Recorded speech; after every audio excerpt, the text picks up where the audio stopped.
আলোচনার মধ্যে গিয়ে আপনি বললেন মাওলা আলী ছাড়া কোনো বেলায়েত নাই। আমি জানবো দেহের ভিতরে আলীর স্থানটা কোথায়, মাওলা আলীর জায়গাটা কোথায়। মাওলা আলীকে দেখার কৌশলটা কি? আর মাওলা আলী ছাড়া যদি বেলায়েত না থাকে তাহলে মাওলা আলী সেজদারত অবস্থায় যখন ছিলেন ওনাকে শহীদ করা হলো, মাওলা আলী কি জানতেন না? যিনি বেলায়েতের সম্রাট, যার উপরে কোনো যোদ্ধা নাই, যিনি মুমিনদের নেতা। আমার নবীজি বলেছেন আমি যদি জ্ঞানের শহর হই, আমি জ্ঞানের শহর, মাওলা আলী হইল তার দরজা। সব কিছুই ঠিক আছে, আমি মানলাম। আপনারা বেলায়েতের গোসাই, আপনি বলেছেন মুর্শিদ হইল জাতে খোদা। তা আমার মাওলা আলী যদি জাতে খোদা হয়, সাধারণ জীবের হাতে সেজদারত অবস্থায় উনি কতল হইলেন কেন? বিষয়টা কি আপনি একটু বলবেন দয়া করে? যে কথা প্রশ্ন করছেন এটা পালাগান, বিচার করে শুনতে হয়, বিচার করে গাইতে হয়। যদিও আমি বিচার করে গাইতে পারি না, কারণ গান বিচার করার মতো সাধ্য আমার নাই বাবা। আপনারা বিচারক মণ্ডলী বিচার করছেন গানটা। আস্তে একটি কথা বলছে যে পীরের স্বরূপটা, পীরের বর্জকটা কারো হাত আসে, কারো পা আসে, কারো চোখ আসে, কারো বক্ষ দেশ আসে, কারো কাছে, কারো নয়নে পিছন দেশও আসে। কিন্তু আমার কথা হলো, পীরের সাথে যদি তোমার সম্বন্ধই না থাকে, সম্বন্ধ লইয়া যেজন ভজে কৃষ্ণ তারে নাহি তেজে, আর সবই মরে অকারণ।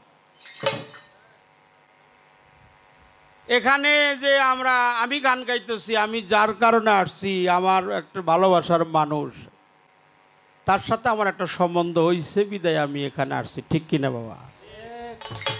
সম্বন্ধ না হলে কি আসতে পারতাম? তিনি এই দরবারের গোলাপ, আমার ভাই। হ্যাঁ, সে আমাকে ভাই বলে, দয়াল বলে। আমি আসলে দয়াল না, আমাকে অনেক সম্মান করে, আমার শহীদ ভাই। তাহলে তুমি সম্বন্ধ স্থাপন করো, সম্বন্ধ করো আগে ঠিক মতো। স্বরূপে রূপের খেলা খেলবি যদি মন আমার, স্বরূপে রূপ, রূপেই স্বরূপ দিয়ে তার আদ্য স্বরূপ, রূপেরই খেলা দেখতে পাবি তখন তার নূর তাজেল্লা। এটা সামান্যই সম্ভব নহে, অনেক সাধনা করতে হয়, ভজন করতে হয়। কথাটা আমি এই জন্য কইলাম, সম্বন্ধের কারণে অনেক কিছুই হয় বাবা। রাধাবল্লভ বলছে না, দেখো নাই যার মূরতি তার সনে কিসের প্রীতি। দেখো নাই যার মূরতি তার সনে কি হয় প্রীতি? রাধাবল্লভেরই পাগলা গীতি বুঝিবে পাগল যেজন। আগে দেখো, আগে দেখো পরে মজ, আগে দেখো, এটা দেখা দেখির খেলা। মুর্শিদ হলো জাতে, এর আগেও বলছি কথাটা আমার না, যদি কথাটা বলা হয়েছে, জাতের মধ্যেই তো আলী আছে। পাক পাঞ্জাতন, তুমি বলছো পাক পাঞ্জাতন, এইভাবে তারা শহীদি বরণ করলো কেন? মাওলা আলী যদি, মাওলা আলী কোথায়? মাওলা আলী যদি জাতে খুদা হয়, মাওলা আলী যদি জাতে খুদা না হয়, তাহলে তুমি তো কইছো মাওলা আলী হলো শেরে খুদা। বলছে কিনা অসীম বাউল, এই যে মৌসুমী বাউল কিন্তু কথাটা বলছে, এর বন্ধনাই আমি শুনছি, শুনে রাখছি, কিন্তু আমার মনে আছে। মাওলা আলী আলী হলো চিরবর্তমান। আলী ছিল, আছে, থাকবে। আমার রসুল পাক, অনেকে কয় যে নবী আমাদের মতো মানুষ, কোক তারা কইলে কইলে আমার নবীকে ছোট করা হয় না। ওরা ছোট করবার চাইলেও নবী ছোট হবে না। যাদের ইমানে শক্তি আছে তারা কখনোই নবীকে ছোট করে না। আলিমুন, এই দেহের মধ্যে আলী কোথায়? আলিমুন জাত হলো পাঁচটা: আগুন, পানি, বাতাস, মাটি, নূরে সাফা। এর মধ্যে সেফাত হলো সাতটা। আলিমুন, আলিমুন হলো জ্ঞান। জ্ঞান যেখানে, জ্ঞানের দরজা যেখানে, আলীও সেখানে। দরজা ছাড়া কি ঘরে যায়? যাইতে পারবে? কি দেয়া যায়? ঘরে যাইতে হলে দরজা লাগে। এটা বলছিল কে? জুলিয়াস ফার্সি। দলিল তার প্রমাণ করে। জুলিয়াস ফার্সি বলছিল ইয়ামেন থেকে আসছে, তার নাম হলো জুলিয়াস ফার্সি। এটা বুখারী শরীফের মধ্যে আছে। আল্লাহর রসুল পাক, আমরা একটু সাল্লাল্লাহু আলাইহি সাল্লাম। প্রিয় নবীজি, আমার নূর নবী মসজিদে নববীর ঘরের ভিতরে ছিলেন, মাওলা আলী ছিলেন বাহিরে। জুলিয়াস ফার্সি যখন সালাম দিল, আসসালাতু আসসালামু আলাইকা, না আসসালাতু আসসালামু আলাইকা, এটা রসুলকে সবসময় বলতে হয়। তুমি যখন আমাকে সালাম দিবে তখন বলতে হবে আসসালামু আলাইকুম, ঠিক কিনা? আর রসুলের বেলায় হলো কা, আসসালাতু আসসালামু আলাইকা, আসসালাতু আসসালামু আলাইকা, আসসালাতু আসসালামু আলাইকা ইয়া শাফিয়াল মুজনিবিন, আসসালাতু আসসালামু আলাইকা ইয়া রাহমাতাল লিল আলামিন। সালাম দিছে, আসসালামু আলাইকুম ইয়া আলী। বলে আপনার বাড়ি? বলে আমার বাড়ি ইয়ামেনে। নাম কি? জুলিয়াস ফার্সি। কেন আসছেন? ওই রসুল পাকের সাথে একটু কৌশল বিনিময় করার জন্য আসছি, অর্থাৎ সাক্ষাৎ করার জন্য আসছি। তখন রসুল পাকের কথা শুনে মাওলা আলী সেদিন বলছিল একটা কথা, একটু খেয়াল করে শুনবেন। এই কথাটা সচরাচর বলা হয় না, যে আপনি যদি রসুলকে দেখতে চান, যে রসুলকে দেখতে চাই একবার, আমি আলীকে দেখা হয় তার দুইবার। এটা সুবহানাল্লাহ। যে রসুলকে দেখে একবার, আমি আলীকে দেখা হয় তার দুইবার। লোকটি অবাক চিত্তে দাঁড়িয়ে রইলেন। জুলিয়াস ফার্সি, কেমনে, কি করে, কোন কৌশলে? আপনি জানেন না? আমার প্রিয় নবীজি তার পবিত্র জবানে বলেছে, আনা মাদিনাতুল এলমে ওয়ালি বাবুহা, আমি হইলাম এলেমের ঘর, আর এই ঘরের দরজা হলো মাওলা আলী। কেউ যদি রসুলকে দেখতে চায়, ঘরের মানুষটিকে দেখতে চায়, সে তো ঘরের দরজা দিয়েই ঢুকে, দেখা শেষ হইলে আবার দরজা দিয়েই বের হয়ে যায়। এই জন্য আলী হলো জ্ঞানের দরজায়। এই দেহে জ্ঞান যেখানে, আলিমুন সেখানে, আলিমুন সেখানে, জ্ঞান সেখানে, জ্ঞান যেখানে, মাওলা আলী সেখানে। আর মাওলা আলীকে যদি দেখতে চাও, তাহলে প্রাণ ভরে আমার মুকুল চানকে দর্শন করে নাও। মুকুল চানকে দর্শন করো, তোমার মুর্শিদকে দর্শন করো। তুমি পড়ো নাই? এই মৌসুমী বাউল, তুমি পড়ো নাই না? আল্লাহর বাণী পবিত্র কুরআন সূরা ইউনূস পড়ো নাই? বাকারা পড়ো নাই? এক প্রকার মানুষ মারা যায়, তাদেরকে আল্লাহ কিছুই কয় নাই। আর এক প্রকার মানুষ মারা গেলে তাদেরকে মৃত্যু বলাটাও নিষিদ্ধ। তাকে ভাবাই যাবে না যে সে মারা গেছে। তারণ শাসাব মারা যায় নাই, আমাতুল্লাহ শাসাব চলে যায় নাই। জালালউদ্দিন শাসাদ চলে যায় নাই, অর্থাৎ বালহাইয়া, হ্যাঁ তারা জীবিত। সূরা ইউনূসে বলছে আল্লাহর অলিগণের কোনো মৃত্যু নাই, সংশয় নাই, চিন্তা নাই, চেতনা নাই, ভাবনা নাই। যারা আল্লাহর পথে কতল হয়, উৎসর্গ করে, আত্মহুতি করে, সমর্পিত করে, হ্যাঁ এদেরকে তোমরা কখনো মৃত্যু ভাবিও না। দেখা যায় মরছে, আসলে মরে নাই। কুতুব চান কি মরছে? ভক্তের কাছে গুরু মরে? মরে নাই, আছে। তোমার মতো মানুষ যারা, তারা দেখে না,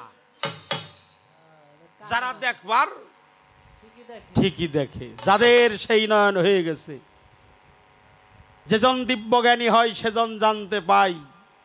হ্যাঁ, এই কলির যুগেই মানুষ অবতার, মানুষ গুরু নিষ্ঠা যার, জগতে সর্বসাধন সিদ্ধ হয় তার, মানুষ গুরু নিষ্ঠা যার।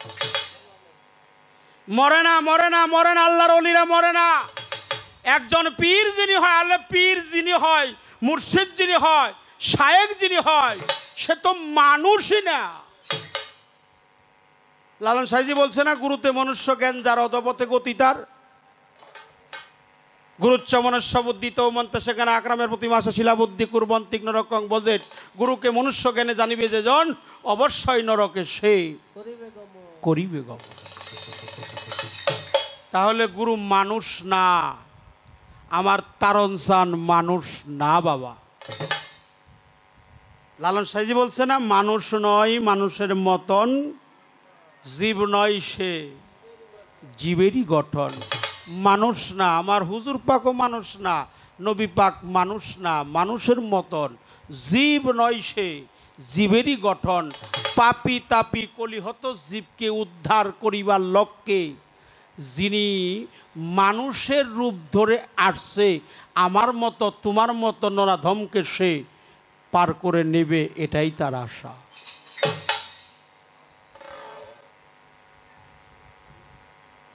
পাক পাঞ্জাতন মরে নাই, এটা পাক পাঞ্জাতন, পাক পাঞ্জাতন এরা চিরবর্তমান, এরা ছিল, আছে, থাকবে। এরাও তো তুমি কইছ নবী আওয়ালে, নবী আখেরে, নবী জাহেরে, নবী বাতনে। অর্থাৎ নবী ছিল, নবী আছে, নবী থাকবে। আওয়ালে নবী ছিল, আখেরে নবী থাকবে, জাহেরে নবী প্রকাশ, বাতনে নবী গোপন। এই জাহেরি নবীর বাড়ি কোথায়? তুমি যে নবীর গান গাইতে, সেই নবীর বাড়ি কোথায়? বর্তমানে সে কোথায় আছে? আমি তার দেখলেই চিনবো। কিভাবে চিনবো যে এটাই সেই প্রিয় নবীজি নূর মুহাম্মদ কামলেওয়ালা? তুমি বলবা যে নবীকে দেখবো কিভাবে, নবী কোথায় আছে, কেমন আছে? ছিল, আছে, থাকবে।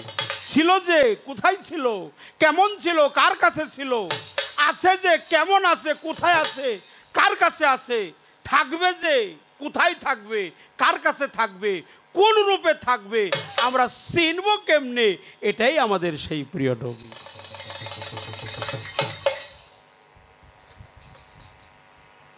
এই জন্য আলিমুন এটা জ্ঞান, কুদিরুন শক্তি, হাইয়ুন বাইসা থাকা, মুরিদুন এরাদা করা, কালিমুন কথা বলার শক্তি, বাসিরুন দর্শন শক্তি। এই সাতটা সেফাতের এক সেফাত আলিমুন। আলিমুন হলো জ্ঞান। এই জ্ঞান যেখানে, দরজা যেখানে, দরজা যেখানে, জ্ঞানের দরজা যেখানে মাওলা আলী আছে সেখানে। আবাহায়াতের পানির কথা জিজ্ঞেস করছ। হ্যাঁ, আবাহায়াতের পানি আমি তোমাকে বলবো, গানে গানেই বলবো। একটা গান আমার গাইতে হবে। আমি এই গানটা করব,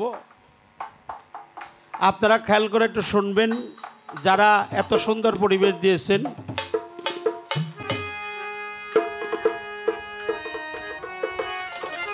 এই গানটা করে তারপরে চেষ্টা করব, যদি আমার তারণ চান কৃপা করে, আমার কুতুব চান যদি আমাদেরকে কৃপা করে নিয়ে যায়। সাইজির একটা বাণী আছে, এটা বাণী, এই বাণীর থেকে, বানার থেকে, এই বাণীর থেকে একটা কথা আসছে, তিতা কিংবা মিঠা খাটা খেয়ে চাকলি না, পূর্ণি পাটা হাদিস পড়লি তুই দাখিল হলি না। আস্তে আস্তে আস্তে আস্তে অপরাধ নেন না বাবা। এই যে আমার হাতের তালি, এটা আমার শরীরের অংশ, আমার কপাল এটাও শরীরের অংশ, আমার বক্ষদেশ এটাও শরীরের অংশ, আমার পায়ের তালি এটাও শরীরের অংশ। এখন মাছের তরকারি কিংবা মাংসের তরকারি জাল বা নুন বেশি হয়েছে, এটা কি দুই হাত দিয়ে যদি ঘষাঘষি করি তাহলে কি বোঝা যাবে? কথা কর না, কে বোঝা যাবে? কেন বোঝা যাবে না? দেখো মুর্শিদরে ভক্তি করে কিভাবে যায়, দেখছ? এরা হলো মুর্শিদকে, আমরা যখন মাজারে ঢুকি আমাদেরকে মাজারি পূজারি বলা হয়। কি বলা হয়? মাজারি পূজারি কইলেও আমাকে কোনো দুঃখ নাই, যত পারে আমাকে বলো, আমি মাজার পূজারি, অবশ্যই পূজারি। হ্যাঁ, মাজার পূজারি কয়, পীর পূজারি কয়। আমির খসরু বলছে না, পীর পূজারি করলেই যদি ভণ্ড হয় আমাকে ভণ্ড বলো, বিশ্বজগতের মধ্যে আমার চাইতে বড় ভণ্ড যেন আর কেউ না থাকে। পীরের সামনে যায় স্তুতি বন্দনা করতে হয়, এটাকে সনাতন ধর্মে বলো স্তব, স্তব, স্তুতি, প্রার্থনা, নতি স্বীকার, স্যালেন্ডার, আত্মহুতি, আত্মদান। কেন করতে হয়? মুর্শিদ হলো কাবারও কাবা। একজন ভক্তের কাছে সহি আল বুখারী, আল মুমিনু আখরাবুল মিনাল কাবা, হযরত ওমর ইবনুল খাত্তাব হইতে বর্ণিত। তিনি বলছে একজন মুমিন ব্যক্তি খানায়ে কাবা হইতে অতি উত্তম। আমার মুর্শিদ কাবা না, কাবারও কাবা আমার কাছে, অলিরও অলি। তুমি যে সাধুর গান গাইলে না, সাধুর দর্শনে পরশনে, এটাও কিন্তু শুনছি আমি। সবচাইতে বড় সাধু কারা জানো? সবচাইতে বড় সাধু আমার মুকুল সাধু। সাধুরও পরশে রে মন, বনের কাষ্ঠ হয় রে চন্দন। সবচাইতে বড় সাধু হলো আমার নকুলউদ্দিন শাসাব। ভক্তের কাছে তার পীর হলো সাধুর চাইতেও বড় সাধু, সে হলো মহাসাধু। আর একটা কথা বলি, ক্ষমা চেয়ে নিলাম সবার কাছে। বাবা, আমি গান করতেছি এখানে দাঁড়িয়ে, আমি আর আমার মৌসুমী বাউল, আমরা দুইজনে গান করলাম, কিন্তু আমি যা দিয়ে তৈরি হইলাম তা কি এই দেহের মধ্যে আছে, কিন্তু কেটে কি বের করা যাবে? কখনো কেটে বের করা যাবে না। তাহলে আমি যা দিয়ে তৈরি হয়েছি এটা আছে, কেটে বের করা যায় না।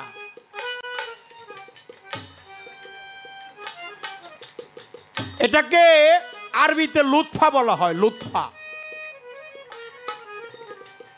ফার্সিতে সলবি বলা হয়, বাংলায় এটাকে একবার গ্রাম্য ভাষায় বিষ কিংবা মণি বলা হয়।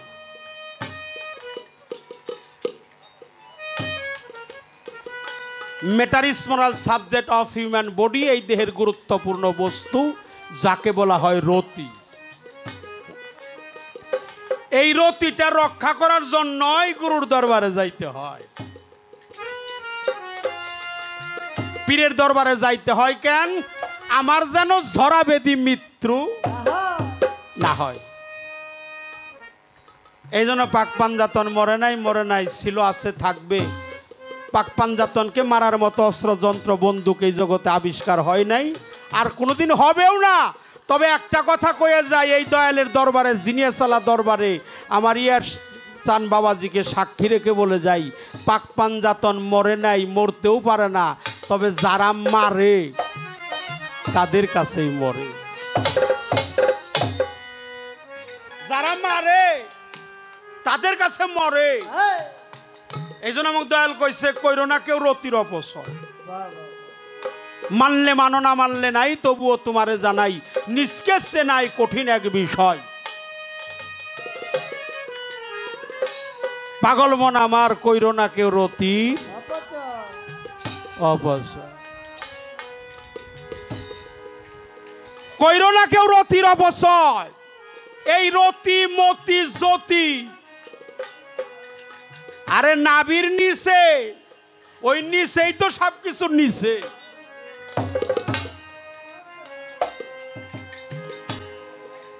যারা গুরুকে সেই বস্তুটা দান করছে, বাবা মা,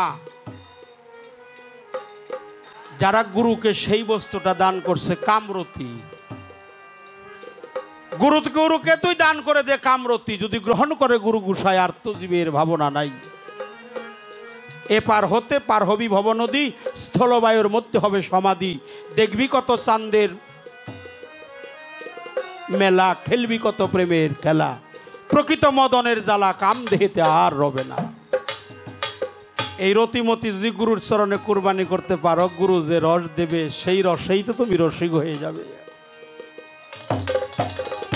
গুরু যে রস তোমাকে দান করবে সেই রসেই তো তুমি রসিক হয়ে যাবে।